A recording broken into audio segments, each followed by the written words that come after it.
পুরুষ কি আসলে, পৌরুষত্ব কি? এটা কি কেবলমাত্র শারীরিকভাবে একজন খুবই দেখতে শুনতে খুবই স্মার্ট তথাকথিত, অথবা তিনি দেখতে শুনতে খুবই সুন্দর, খুবই অ্যাট্রাকটিভ, একটা ক্রাশিং বা ফটোজেনিক একটা ফিগারের অধিকারী, অথবা তিনি খুবই বডি বিল্ডার, অথবা তিনি স্টেরয়েড খেয়ে তিনি তার শরীরটাকে একটু নাদুস নদুস বানিয়ে নিয়েছেন, এগুলো কি তার নাম? এটা কি কেবলমাত্র কোনো পোস্ট পজিশন পাওয়ার আমরা কি হোল্ড করছি, অথবা কোন ধরনের ডিগ্রি আমরা গ্রহণ করছি, এটা কি তার নাম? নাকি এটা আসলে অন্য কিছু? আমরা যদি এখনকার পৃথিবীতে তাকাই, তাহলে দেখবে যে ওয়েস্ট আমাদের কাছে একজন পুরুষের যেই ছবি আমাদের কাছে পোর্ট্রে করেছে, তাহলে তিনি একজন বডি বিল্ডার হবেন। এবং এই কারণে কিন্তু MMA অথবা ধরুন রেসলিং, এই জাতীয় খেলাগুলো আমাদের কাছে খুবই প্রিয়, আমরা ওগুলো করতে ভালোবাসি। অথবা আমরা জিমে আমরা যাই আমাদের বডিটা বিল্ডিং করার জন্য, কারণ আমার কতটা মাসল আছে তা সত্যিকার অর্থে আমার কাছে পৌরুষত্বের অথবা পুরুষের একটা ডেফিনেশন। কিন্তু ব্যাপারটা কি আসলেই এটি? ব্যাপারটা কি সত্যিকার অর্থে এটি? আপনার একজন সাহাবীর নাম জানেন, তার হচ্ছেন আব্দুল্লাহ ইবনে মাসউদ রাদিয়াল্লাহু তাআলা আনহু। একবার আব্দুল্লাহ ইবনে মাসউদ রাদিয়াল্লাহু তাআলা আনহু সাহাবায়ে কেরামদের সামনে একটি গাছে তিনি উঠছিলেন কোন একটা কারণে মদিনায়, এবং একটু বাতাস আসলো, দমকা বাতাসে তার পায়ের উপর থেকে কাপড়টি সরে গেল। সরে যাওয়ার পর সাহাবায়ে কেরামরা তার পায়ের গোড়ালি খুবই চিকন, খুবই ন্যারো, সরু, এটি দেখে তারা হেসে উঠলেন। রাসূল সাল্লাল্লাহু আলাইহি ওয়াসাল্লাম বললেন, মিম্মা তাদহাকুন, কি দেখে তোমরা হাসছো? তোমরা কি আব্দুল্লাহ ইবনে মাসউদের পায়ের গোড়ালি খুবই চিকন, তিনি দেখতে খুবই হালকা গড়নের, পাতলা গড়নের, এই কারণে হাসছো? ওয়াল্লাহি, আল্লাহর কসম করে বলছি, যদি কিয়ামতের দিন আমলের দাড়ি পাল্লায় তার এই দুটো পা তুলে দেওয়া হয় এবং গোটা আসমান জমিন যদি অন্য পাল্লায় দেওয়া হয়, তাহলে তার এই দুটো পা অনেক অনেক বেশি ওজনদার বা ভারীদার হয়ে যাবে। What is the definition of man? এটা কি কেবলমাত্র শারীরিকভাবে কে সুন্দর? আপনি প্রতিদিন কয়বার আয়নার দিকে তাকান, কেবল আপনাকে দেখতে কেমন দেখা যায়? ইউরোপ জুড়ে তো মেয়েরা আত্মহত্যা করার অন্যতম প্রধান একটা কারণ হচ্ছে কোনো একটা ছেলে তাকে দেখার পরে কেন টিজ করলো না, টেজ। এমন কখনো ঘটে যে একই লিফটে হয়তো একটি ছেলে এবং একটি মেয়ে তারা উঠেছে, ওঠার পরে 18 তলায় উঠেছে, 18 তলা পর্যন্ত এই ছেলেটি কেন তাকে ফিজিক্যালি অ্যাপ্রোচ করলো না, এ কারণে পরের দিন সকালে গিয়ে সে আত্মহত্যা করে। কারণ তার মনে হলো যে আমি নিশ্চয়ই ফিজিক্যালি খুবই অ্যাট্রাকটিভ না, এবং এই কারণে সে আমাকে একটু হ্যালো হাই অথবা আমাকে অ্যাপ্রোচ করে না বা টিজ করার চেষ্টা করে না, নিশ্চয়ই আমি এরকম কোনো চেহারার অধিকারী না, এটা তার কারণ। এবং আরো বহু ছুতায় তারা আত্মহত্যা করে। আমি রিসেন্টলি একটা স্টোরি পড়ছিলাম যে দুজনের মানে তারা অনেক দিন পর্যন্ত তাদের রিলেশন আছে এবং তারা সিদ্ধান্ত নিয়েছে যেই দিন তাদের বিয়ে হবে সেই দিন তারা ওই যে একটা বেলুনের উপর চড়ে তাদের ওয়েডিং সেরিমনি তারা করবে। কিন্তু আনফর্চুনেটলি যেই দিন তাদের বিয়ে এবং তারা বেলুনে চড়ে তারা বিয়ে করবে বা ওয়েডিং সেরিমনি করবে, ওই দিন আবহাওয়াটা ছিল খুবই খারাপ, এবং এই কারণে বেলুনে উড়ে তারা বিয়েটা করতে পারে নাই। এই কারণে মেয়েটি আত্মহত্যা করেছে। চিন্তা করলো আমার এই জীবন দিয়ে লাভ কি? আমি তো এখনো ম্যান অথবা ওমেন আমি হতে পারলাম না, কারণ আমি সেলিব্রেট করতে পারলাম না। এটি অনেক সময় আমাদের কাছে একটা ফলস ইমেজ অফ ম্যান অথবা ওমেন, ম্যানহুড বা ওমেনহুড আমাদের সামনে তুলে ধরা হয়েছে। বলা হয়েছে যে আমরা শারীরিকভাবে কতটা আকর্ষণীয়, এটি খুবই গুরুত্বপূর্ণ। আপনি যদি শারীরিকভাবে আকর্ষণীয় বিষয় যদি দেখেন, তাহলে জুলাইবিবের কথা একবার চিন্তা করে দেখেন তো। জুলাইবিব রাদিয়াল্লাহু তাআলা আনহু রাসূলুল্লাহ বললেন, জুলাইবিব কেন তুমি বিয়ে করে না বলো? জুলাইবিব বলেন, ইয়া রাসূলুল্লাহ আমি তো দেখতে খুবই ইমপ্রেসিভ না, তাহলে আমাকে কে বিয়ে করবে? রাসূল বললেন, যাও তুমি ওই ঘরে যাও এবং ওই ঘরের বাবা এবং মাকে গিয়ে বলো বিয়ের ব্যাপারে আমি পাঠাচ্ছি। অথবা রাসূল সাল্লাল্লাহু আলাইহি ওয়াসাল্লাম ওই ঘরের বাবাকে ডাকলেন এবং বললেন তোমার মেয়ের ব্যাপারে বিয়ের প্রস্তাব করছি। তিনি বললেন, আহলান সাহলান ইয়া রাসূলুল্লাহ, আপনি বিয়ের প্রস্তাব করেছেন, আমার মেয়েকে বিয়ে দেব না? রাসূল বললেন, আমার জন্য আমি বলিনি, আমি জুলাইবিবের জন্য বলছি। তিনি একটু হতাশ হলেন, ওহ জুলাইবিবের জন্য, তাহলে আমাকে একটু চিন্তা করতে হবে। এখনকার ফাদাররা যারা আছেন তারা এরকম যে কোনো একটা ছেলে খুবই দিনদার, এরকম একটা ছেলের বিয়ের প্রস্তাব আসলো মেয়ের জন্যে, ছেলেটা দিনদার কিন্তু তার ফাইন্যান্সিয়াল অবস্থা খুবই ভালো না, অথবা বড় কোনো পজিশনে চাকরি করেন না, অথবা টাকা পয়সা খুব বেশি নাই, অথবা বড় কোনো ডিগ্রিও ধারণ করেন না, কিন্তু তার দিনদারি খুবই ভালো, চরিত্র খুবই ভালো। এবার এই বাবা বলবেন আমাকে একটু ইস্তেখারা করতে দেন, ইস্তেখারা করতে দেন।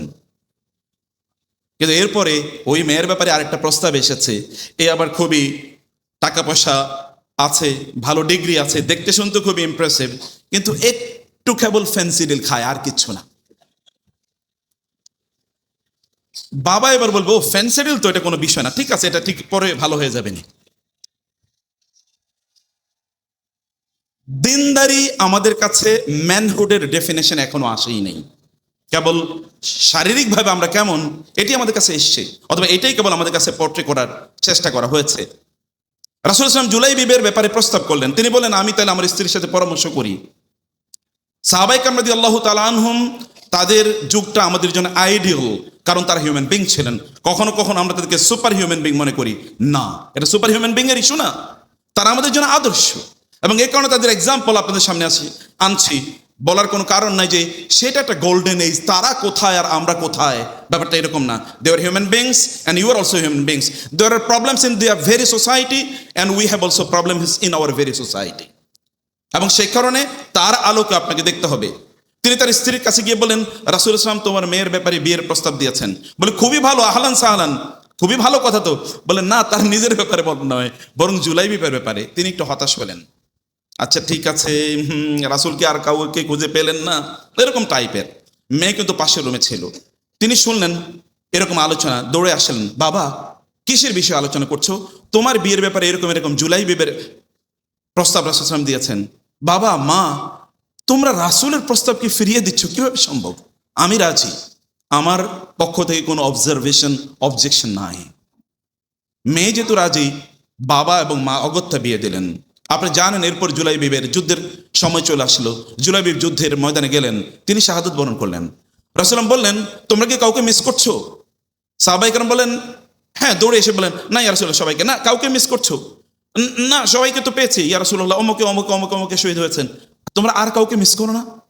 ইয়া রাসূলুল্লাহ, সবাইকে তো পেয়েছি না, আমি তো জুলাইবিবকে মিস করছি, আমি কিন্তু জুলাইবিবকে মিস করছি। সাহাবায়ে কেরাম বললেন ইয়া রাসূলুল্লাহ, হ্যাঁ, জুলাইবিব এরকম 8-10 জনকে যুদ্ধের ময়দানে হত্যা করেছে শত্রুদের, এবং তিনিও বহু ক্ষত বিক্ষত হয়েছেন, তার লাশটা আমরা খুঁজে পেয়েছি। রাসূল সাল্লাল্লাহু নিয়ে আসলেন এবং তার দুহাতে জুলাইবিবকে নিলেন এবং তিনি নিজে কবরে জুলাইবিবকে তিনি কবরস্থ করলেন। এবং তিনি বললেন জুলাইবিব আমার অংশ, আমিও জুলাইবিবকে প্রচন্ড ভালোবাসি। আপনি কি নিশ্চিত করে বলতে পারবেন আল্লাহ রাসূল আপনাকে ভালোবাসে? আপনি এটা কখনো বলতে পারেন। You can claim that you love the messenger of Allah, but you can never claim that the messenger of Allah loves you, because there is no ওয়াহি ইন্সপাইরেশন। ওহি লাগবে আপনার এই কথা বলার জন্য, অথবা রাসূলকে থাকতে হবে, তিনি যেহেতু নাই, and there is no chance of descending ওয়াহি, তাহলে আপনি এটা ক্লেম করতে পারেন না। কিন্তু জুলাইবিবের জন্য বক্তব্য আছে, রাসূলুল্লাহ সাল্লাল্লাহু আলাইহি ওয়াসাল্লাম বলেছেন I love him, he is a part of me. রাসূলুল্লাহ সাল্লাল্লাহু আলাইহি ওয়াসাল্লাম ম্যান, মানুষ, পুরুষ কাকে বলে, পৌরুষত্ব কি, তার সাথে যারা ছিলেন তাদের মাঝে তিনি এটি খুঁজে পেয়েছেন, দেখিয়েছেন। খুবই চমৎকার, খুবই দামি ড্রেস অথবা গ্যাজেটস ডিভাইস যদি আপনার থাকে, তাইলে আপনি ম্যান। এখন তো আপনার কতগুলো ডিভাইস আছে, এটা আপনার ডেফিনেশন অফ ইউর ম্যান, যে আপনি পুরুষ, পৌরুষত্ব আপনার আছে। এবং আমি অ্যাগেন বলছি, পুরুষত্ব এটা কোনো বায়োলজিক্যাল ইস্যু নয় যে কেবলমাত্র তথাকথিত মেলরাই কেবলমাত্র পুরুষ, ফিমেলরা পুরুষ না। নো, ফিমেলরাও পুরুষ। ওই যে পৌরুষত্ব বা পুরুষ সত্য বা পৌরুষ যাদের মধ্যে আছে, অথবা এটা কোনো জেন্ডার ইস্যু না, তথাকথিত জেন্ডার বা বায়োলজিক্যাল কোনো ইস্যু না, এটা একটা কোয়ালিটি। আল্লাহ সুবহানাহু ওয়া তাআলা সেভাবেই কোরআন এটাকে ডিফাইন করেছেন। জাহের নামক একজন ব্যক্তি, রাসূলুল্লাহ একজন সাহাবী, তিনি থাকতেন গ্রামে। আপনার যাদেরকে চাষা পোষা বলেন, গ্রামের লোক বলেন, ক্ষেত বলেন, এরকম টাইপের একজন মানুষ তিনি। রাসূলুল্লাহ সাল্লাল্লাহু আলাইহি ওয়াসাল্লাম তিনি তাকে বলতেন জাহিরু বাদিয়াতুনা ওয়া নাহনু হাদিরুহু, যে জাহের হচ্ছে আমাদের গ্রামের রিপ্রেজেন্টেটিভ, আমরা হচ্ছে জাহেরের শহরের রিপ্রেজেন্টেটিভ। একবার জাহের গ্রাম থেকে যখনই তিনি আসতেন, রাসূলের জন্য কিছু উপঢৌকন নিয়ে আসতেন। রাসূল কিন্তু প্রচুর পরিমাণ হাদিয়া পেতেন এবং তার সংসার বা তার পরিবার চলতো হাদিয়া দিয়েই। মদিনায় এমন কোনো ফল উৎপাদন হতো না যে ফলের প্রথম অংশটা রাসূলের ঘরে আসতো না সাল্লাল্লাহু আলাইহি ওয়াসাল্লাম। এটা token of love of the সাহাবায়ে কেরাম ফর দ্য প্রফেট সাল্লাল্লাহু আলাইহি ওয়াসাল্লাম। জাহের তিনি গ্রাম থেকে আসার সময় কিছু নিয়ে আসছেন রাসূলের জন্য, এবং বাজারে বাকি জিনিসগুলো তিনি বিক্রি করতেন। একবার তিনি বাজারে কিছু বিক্রি করছিলেন, রাসূল পেছন থেকে যাচ্ছেন এবং তিনি পেছন থেকে গিয়ে জাহেরের চোখ এভাবে ধরে বললেন এই একটা ক্রীতদাস আছে, কে ক্রীতদাস কিনবে, ক্রীতদাস কিনবে কে? জাহের চিন্তা করলেন কে আমার হাত ধরে আমার চোখ বন্ধ করেছে। আবার বলছে কে বিক্রি করবে, কে কিনবে, কৃতদাস কিনবে কে? Selling a slave who is to purchase, কে আছে এরকম কেনার জন্য? জাহের একবার কেবল পেছনের দিকে একটা যিনি হাত দিয়ে ধরেছেন ওই হাতটা কেবল একটু স্পর্শ করার চেষ্টা করলেন, স্পষ্ট করেই বুঝলেন এই হাতটা কেবল আমার নবীর, আর কারণ কারণ তার হাতটা ছিল তুলার চেয়ে অথবা রেশমের চেয়েও অনেক অনেক কোমল, কারণ হাত দিয়ে কাউকে মারেননি, তো এই হাত দিয়ে কাউকে মারেননি। এই কারণে এটার যে সফটনেস এটা পুরোটাই রয়ে গিয়েছিল, একজন শিশুর সফটনেসের মতোই ছিল।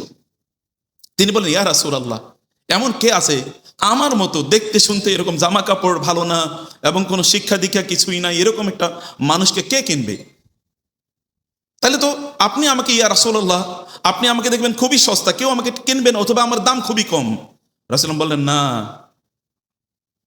জাহের, ওয়ালাকিন্নাকা ইনদাল্লাহি গালিন লাস্তা বিকাসিদিন, তুমি কম মূল্যের মানুষ না, আল্লাহ সুবহানাহু ওয়া তাআলা এর কাছে তোমার দাম হচ্ছে আকাশচুম্বী।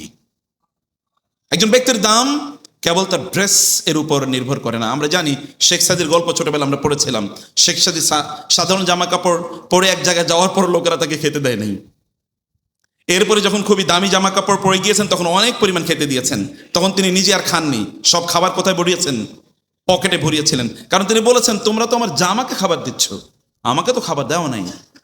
এটা একটা আইডিয়াল সোসাইটি, একটা পারফেক্ট সোসাইটি। পৃথিবীর অন্য কোনো সোসাইটি কখনোই পারফেক্ট ছিল না, কিন্তু তিনি যে সোসাইটি তৈরি করেছেন সেই সোসাইটিটা পরিপূর্ণভাবে পারফেক্ট ছিল। আপনাদের জন্য শিক্ষার উপকরণ আছে। How do you look at men, how do you look at people? আপনার যারা ক্লাসমেট আছে, ফ্রেন্ড আছে, কার সাথে আপনি কেমন আচরণ করেন? আমরা তো কেবল আমাদের হাসিটাও অনেক সময় কনফাইন্ড অ্যান্ড লিমিটেড, এবং এটা ইন্টারেস্ট ওরিয়েন্টেড। আমরা কেবল তাকে দেখেই হাসি যার কাছ থেকে কিছু পাওয়ার সুযোগ আছে। ও আমাকে চা খাওয়াবে, চাইনিজে নিয়ে যাবে, রেস্টুরেন্টে নিয়ে যাবে, একটা ট্রিট দেবে, এই কারণে আমি তার সাথে একটু হাসি। বন্ধুত্ব কেবল তার সাথে তৈরি করতে চাই, সাধারণ কারোর সাথে বন্ধুত্ব তৈরি করতে চাই না। রাসূল ইসলাম কার সাথে তিনি বন্ধুত্ব তৈরি করছেন? তিনি কার সাথে বন্ধুত্ব তৈরি করছেন? অনেক অর্থবৃত্ত থাকলেই কেবলমাত্র কি একজন মানুষ ম্যান হয়? যারা আমাদের ডক্টর শক্তি বলেছেন, যারা এত টাকা পয়সার মালিক ছিল অথবা এত টাকা পয়সা লুটতরাজ করেছে, তারা কোথায়? আপনারা বলেছেন তারা কোথায় আছে? তো সম্পদ কেবলমাত্র মানুষকে মানুষ বানায় না। সাহাল ইবনে সাদ আস-সাঈদী, আমি ছোটবেলায় তার অনেক হাদিস পড়তাম, কিন্তু আমি তার ব্যাপারে জেনেছি বড় হওয়ার পর, একটু বয়স হওয়ার পর। সাহাল ইবনে সাদ আস-সাঈদী রাদিয়াল্লাহু তাআলা আনহু, তিনি একবার ওই দিক দিয়ে যাচ্ছিলেন। সাহাবায়ে কেরাম রাসূলুল্লাহ সাল্লাল্লাহু আলাইহি ওয়াসাল্লাম বললেন, তোমাদের এই ব্যক্তির ব্যাপারে তোমাদের মূল্যায়ন কি? বলেন যে, ইয়া রাসূলুল্লাহ, তার ব্যাপারে আমাদের মূল্যায়ন একেবারে সাধারণ। তিনি যদি কোথাও কথা বলেন তাহলে লোকেরা মনোযোগ দিয়ে কথা শুনবে না, তিনি যদি কোথাও না যান তাহলে লোকেরা তাকে মিস করবে না, কোথাও গেলে তাকে খুব বেশি সমীহ করবে না, কোথাও যদি বিয়ের প্রস্তাব দেন তাইলে লোকেরা খুব সাগ্রহে গ্রহণ করবে না। এরপর ওই দিক দিয়ে আরেকজন লোক যাচ্ছিলেন, প্রচুর পরিমাণ টাকা পয়সার মালিক এবং দেখতে খুবই আপনার ইমপ্রেসিভ চেহারার অধিকারী, জামা কাপড় খুবই সুন্দর, রাসূলুল্লাহ এবং খুবই সম্ভ্রান্ত বংশ, এরকম কিছু। রাসূলুল্লাহ বললেন, সাল ওই ব্যক্তিকে লক্ষ্য করে যে এর ব্যাপারে তোমাদের মত বলে, উনি তো আমাদের সমাজের সেরা মানুষ, উনি কথা বলে লোকেরা মনোযোগ দিয়ে শুনবে, ওনার সাথে একটু সেলফি তোলার জন্য লোকেরা দাঁড়িয়ে থাকবে, ওনার অটোগ্রাফ নেওয়ার জন্য লোকেরা যাবে, ওনার সাথে বন্ধুত্ব তৈরি করতে পারাটা তাদের একটা প্রেস্টিজের ইস্যু তারা মনে করবে, অথবা একটা ডিগনিটি তারা মনে করবে, এবং তার সাথে বিয়ে শাদী ইত্যাদির বিষয় যদি প্রশ্ন উঠে তাহলে সবাই আগ্রহী হবে তার কাছে তাদের মেয়ে বোন এদেরকে বিয়ে দেওয়ার জন্য। রাসূলুল্লাহ বলেন, আল্লাহ, আল্লাহর কসম করে বলছি, তোমরা আগে যার ব্যাপারে বলেছো সে কোথাও না গেলে কেউ তাকে খোঁজ করবে না, গেলে তার ব্যাপারে কেউ আগ্রহ প্রদর্শন করবে না। এই যে দ্বিতীয় যার ব্যাপারে তোমরা বললে, এত হাইলি তার ব্যাপারে তোমরা কথা বললে, এই রকম লোক যদি এই গোটা পৃথিবী ভরে যায় তাহলে ওই আগের সাহাল ইবনে সাদ আস-সাঈদীর সমান মর্যাদাবান হবে না। একজন সাহালের মর্যাদা এইরকম মানুষ গোটা পৃথিবী জুড়ে হয়ে যায় তাইলেও হবে না। কেবলমাত্র মর্যাদা এটা এর উপর নির্ভর করে না আপনি কোন বংশের। আপনি কি, আমাদের দেশে তো চৌধুরী বংশ, শেখ বংশ, এগুলো হলে 7 খুন মাফ, তাই না? ওই বংশ হলে 7 খুন মাফ। রাসূলুল্লাহ সাল্লাল্লাহু আলাইহি ওয়াসাল্লামের যুগে কি এমন ছিল? আল হুজালি নামক একজন সাহাবী, রাসূলুল্লাহ সাল্লাল্লাহু আলাইহি ওয়াসাল্লাম বদরের যুদ্ধ, তিনি সবাইকে রোজ, আমরা তো কিন্তু যুদ্ধের ময়দানে নামাজে সবচেয়ে আমরা কাতারবদ্ধ থাকি, আমাদের এটা ডিসিপ্লিন, আমাদের গোটা ইসলামের এটা মূল বক্তব্য, ভেরি ডিসিপ্লিন লাইফ। রাসূলুল্লাহ সবাইকে কাতার সোজা করে দিচ্ছেন। এর মধ্যে একজন যার নাম বলছি, তিনি একটু সামনে এগিয়েছিলেন, কাতার থেকে একটু সামনে। রাসূলুল্লাহ একটু তার পেটে একটু খোঁচা দিলেন, একটু পেছনে যাও। খোঁচা দেওয়ার পরেই তিনি বলেন, আপনি তো আমাকে খোঁচা দিতে পারেন না, আমি প্রতিশোধ নিতে চাই, আমি প্রতিশোধ নিতে চাই। এবং আপনি বলেছেন কোনো অন্যায় এভাবে করা যায় না, আপনি করেছেন, আমি এটার প্রতিশোধ নিতে চাই। বলে আচ্ছা ঠিক আছে, কি প্রতিশোধ নেবা? বলে আমিও আপনাকে খোঁচা দেব। রাসূলুল্লাহ আচ্ছা ঠিক আছে, খোঁচা দাও। তিনি বলেন, আপনি যখন আমার খোঁচা দিয়েছিলেন তখন আমার শরীরে জামা ছিল না, কিন্তু আপনার শরীরে তো জামা আছে, অতএব জামা খুলতে হবে খোঁচা দেওয়ার জন্য। তিনি জামাটা খুললেন। খোলার পর তিনি রাসূলুল্লাহ সাল্লাল্লাহু এইভাবে জড়িয়ে ধরলেন এবং তার পেটে এবং তার পিঠে কেবল তার মুখ, তার নাক, তার জিহ্বা এবং তার দাড়িগুলো ঘষতেছেন। রাসূলুল্লাহ বলেন, কি করছো? তিনি বলেন, ইয়া রাসূলুল্লাহ, যুদ্ধের ময়দানে যাবো, বেঁচে আসবো কিনা জানি না, আমার শরীরের সর্বশেষ উষ্ণতা যেন আপনার শরীর থেকে একটু গ্রহণ করে। আমি যেন আল্লাহর সামনে যদি দাঁড়াই, আমি যদি মারা যাই, তাহলে আপনার শরীরের উষ্ণতা নিয়ে যেন আমি মারা যেতে পারি। এই কারণে আমি এই সুযোগটা হাতছাড়া করতে চাইনি। মর্যাদা, এটা বংশের উপর। আপনি হয়তো আল হুজালের নাম খুব বেশি জানেন না, কিন্তু আপনি হয়তো জানেন আবু জাহেলের নাম। দেখতে কেমন, আবু জাহেল কেমন ছিল জানেন? অথবা আবু লাহাবের নাম।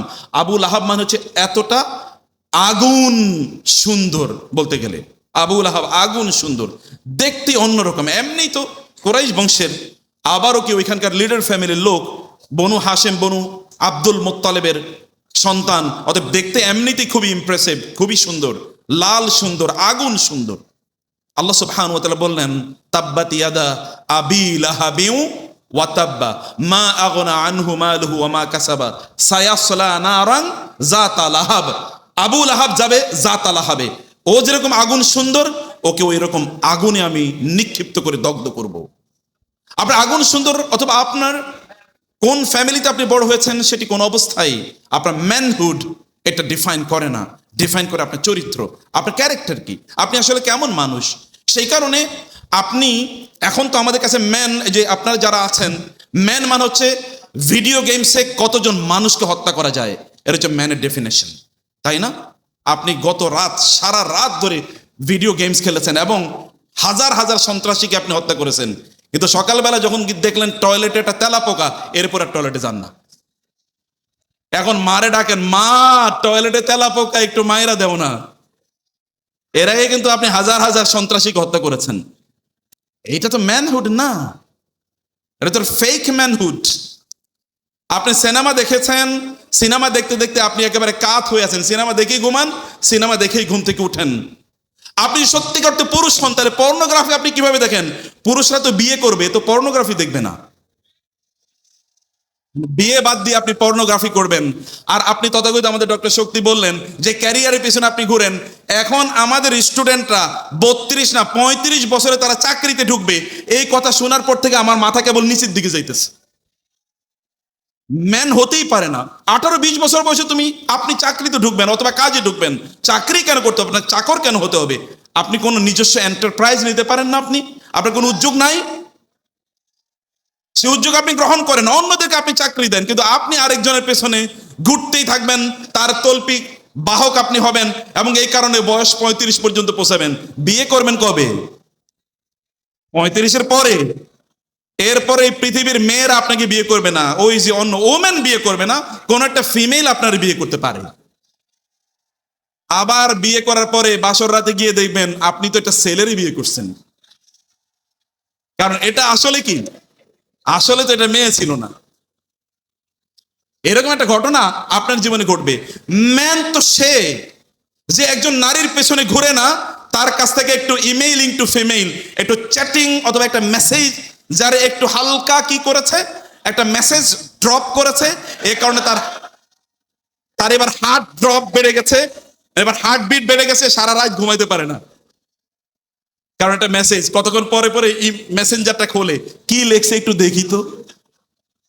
এটা তো কোনো ম্যানের পরিচয় না, এটা কোনো ম্যান না। ম্যান হয় সে বিয়ে করবে, এবং ম্যান সে যে বিয়ে করার পর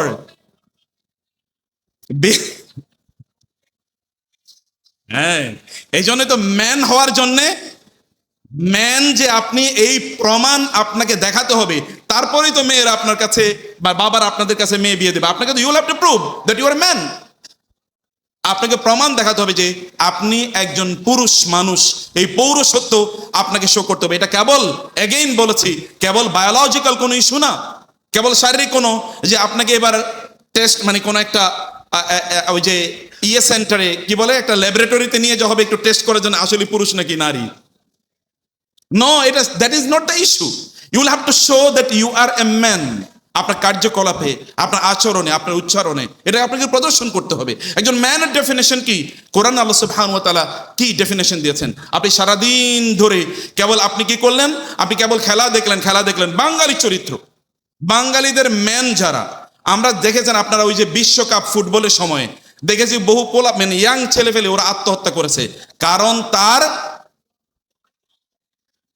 তার টিম অথবা তার যে নায়ক, খেলোয়াড়, মহানায়ক গোল করতে পারে নাই, এই কারণে সে আত্মহত্যা করেছে। এটা তো কোনো ম্যানের পরিচয় না। সারা রাত জুড়ে আপনি খেলা দেখলেন, এরপরে আপনি বিমর্ষ, আবার কেন সে পাস করলো না। এই কারণে আমি একবার দেখছি একটা ইয়াং ছেলে কি করেছে, মানে বাংলাদেশের টিম কোনো কারণে কোন একটা দেশের সাথে জিততে পারে না, ক্রিকেট টিম। এরপরে দেখেছি ও নিজের গলায় জুতার মালা পরিয়ে তারপরে বলছে এই গ্রুপের বা এই টিমের আর আমি জীবনও সমর্থন করব না।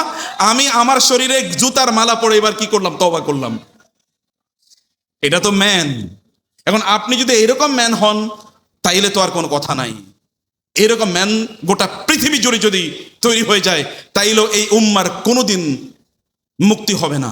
এই উম্মার মুক্তি হবে যদি একজন মোহাম্মদ বিন কাসেম অথবা একজন সালাউদ্দিন আইয়ুবী অথবা একজন ওমর ইবনুল খাত্তাব ইসলাম গ্রহণ করার পরেই রাসূল ইসলামকে গিয়ে বলেন, আপনি কি সত্য নবী নন? ইসলাম কি সত্য ধর্ম নয়? কোরআন কি সত্য জীবন ব্যবস্থা নয়? ইসলাম কি সত্য ধর্ম নয়? যদি তাই হয়ে থাকে তাহলে গোপনে কেন ইসলাম প্রচার করব? কি করতে চাও? ওমর প্রচার করতে চাই, যাও। খেয়ারুকুম ফিল জাহিলিয়াতি খেয়ারুকুম ফিল ইসলামি ইযা ফাকিহু। জাহিলি যুগে যারা মেন, ইসলামে এসে তারা মেন হতে পারে যদি কেবলমাত্র ইসলামের আন্ডারস্ট্যান্ডিংটা তাদের থাকে, যদি ইসলামের চরিত্র তাদের মধ্যে থাকে। ম্যান হওয়ার জন্য আপনাকে আল্লাহ এবং আল্লাহ রাসূল কি ডিফাইন করেছেন সেটি আপনাকে বোঝা লাগবে, সেটা আপনাকে বুঝতে হবে। এগুলো করেই আপনি আপনার বন্ধুদের সামনে একটু সিগারেটে যদি একটা টান না পারতে পারেন তাইলে কি আর ম্যান হইলেন কিভাবে? পুরুষ হওয়ার জন্য আপনি যে পুরুষ হয়েছেন বা বালেগ হয়েছেন, বালেগ, এটা দেখানোর জন্য একটা সিগারেটের একটা টান দিয়েছেন। সিগারেটের টান দেওয়ার জন্য পুরুষ হওয়া লাগে না, এটা বরং পৌরসত্বের অবনতি অথবা পৌরসত্বকে ধ্বংস করে দেওয়ার একটা মাধ্যম। পুরুষরা সিগারেটের টান দেয় না, কারণ তাদের অনেক কাজ আছে, তাদের প্রচুর পরিমাণ কাজ আছে। গোটা জীবনকে, গোটা পৃথিবীকে উল্টে পাল্টে দিতে পারে একজন যুবক যদি তিনি সত্যিকার অর্থে সেই সিদ্ধান্ত নেন। কারণ এই বয়সে আপনার অনেক কাজ আছে, আপনার অনেক দায়িত্ব আছে, এই দায়িত্বটা আপনাকে গ্রহণ করতে হবে। এখন এইরকম ম্যান তৈরি হবে কিভাবে? আল্লাহ সুবহানাহু ওয়া তাআলা বলেছেন, রিজালুন লা তুলহিহিম তিজারাতুন ওয়ালা বাইউন আন যিকরিল্লাহ ওয়া ইকামিস সালাহ ওয়া ইতাইজ যাকাত ইয়াখাফুনা ইয়াওমান তাতাকাল্লাবু ফিহিল কুলুব ওয়াল আবসার লিয়াজজিয়াহুমুল্লাহু আহসানা মা আমিলু। একদল ম্যান আছে, আল্লাহ সুবহানাহু ওয়া তাআলা বলছেন, কোনো কিছুই ওই ম্যানদেরকে আল্লাহ সুবহানাহু ওয়া তাআলা থেকে ডিসওরিয়েন্ট করতে পারে না। সব সময় তারা ওরিয়েন্টেড থাকে টুয়ার্ডস আল্লাহ সুবহানাহু ওয়া তাআলা and towards the deen given by Allah subhanahu wa ta'ala, towards the ordainments given by Allah subhanahu wa ta'ala. আল্লাহ কি বলেছেন এটা তাদের মাথায় সদা সর্বদা থাকে। আল্লাহ সুবহানাহু ওয়া তাআলাকে তারা তাদের প্রায়োরিটি লিস্টের মধ্যে রাখে। আল্লাহ সুবহানাহু ওয়া তাআলার কাছ থেকে তারা জিজ্ঞেস করে হোয়াট টু ডু, আমার করণীয় কি, আল্লাহর কাছ থেকে তারা সেটা সিদ্ধান্ত নেয়। একজন ম্যানের পরিচয় হচ্ছে যখন মসজিদ থেকে হাইয়া আলাস সালাহ বলে আজান দেওয়া হয় অথবা যখন এই ধ্বনি আসে তখন তার মধ্যে এরকম এমন ব্যাকুলতা তৈরি হয় যে মসজিদের পানে ছুটে যাওয়া তার একমাত্র লক্ষ্য হয়। এটা তার জন্যে অক্সিজেনের মতো, মসজিদে যাওয়াটা তার জন্য অক্সিজেনের মতো। মসজিদে না গেলে তার অক্সিজেন নালি যেমনভাবে দম বন্ধ হয়ে যায়, এমনিভাবে মসজিদে না গেলে তার দম বন্ধ হয়ে যায়। আপনি একজন পুরুষের নাম হচ্ছে মুহাম্মদুর রাসূলুল্লাহ সাল্লাল্লাহু আলাইহি ওয়াসাল্লাম। আমাদের পুরুষরা তো এর আগেই বলেছি একটা বিয়ে করতেই ভয় পায়। আল্লাহর নবী সাল্লাল্লাহু আলাইহি ওয়াসাল্লাম তিনি একই সাথে কতজন স্ত্রীকে রেখেছেন চিন্তা করে দেখেন। এবং তিনি kept everyone very much satisfied, সবাই তার প্রতি সন্তুষ্ট ছিল। আয়েশা রাদিয়াল্লাহু তাআলা বলছেন রাসূলুল্লাহ সাল্লাল্লাহু আলাইহি ওয়াসাল্লাম আমাদের সাথে গল্প করতেন এবং গল্প করতেন।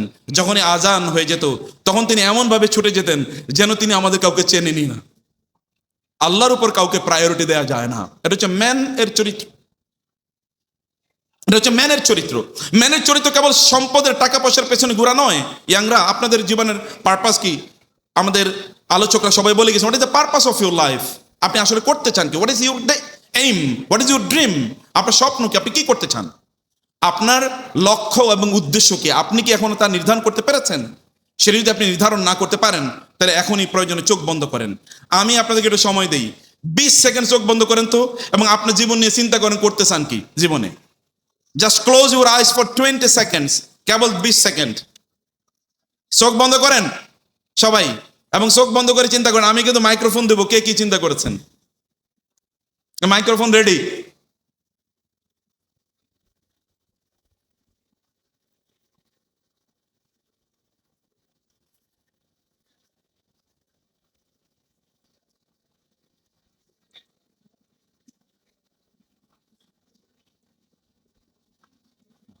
আচ্ছা, 20 সেকেন্ড নিশ্চয় হয়ে গেছে। একটা মাইক্রোফোন দেন তো।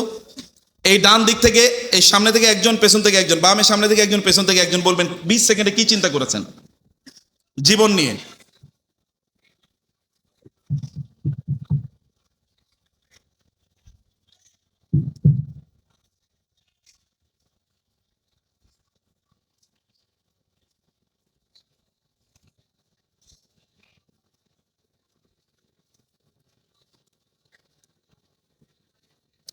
কই মাইকটা দেন, একজনকে দেন, সামনে একজনকে দেন।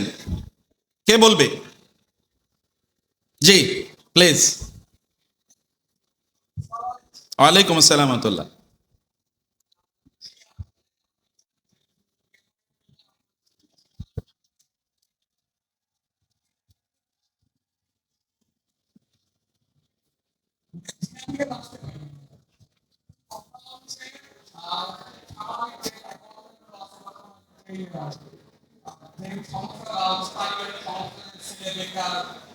জব করে না, সেসব ইস্যু করে আমরা কি মানে দ্রুত আর কি বিয়ে করতে পারি না। তো বিয়ে অবশ্যই দ্রুত করতে ইচ্ছা করে, তার সঙ্গে আমারও করে। বসেন, শুনেন।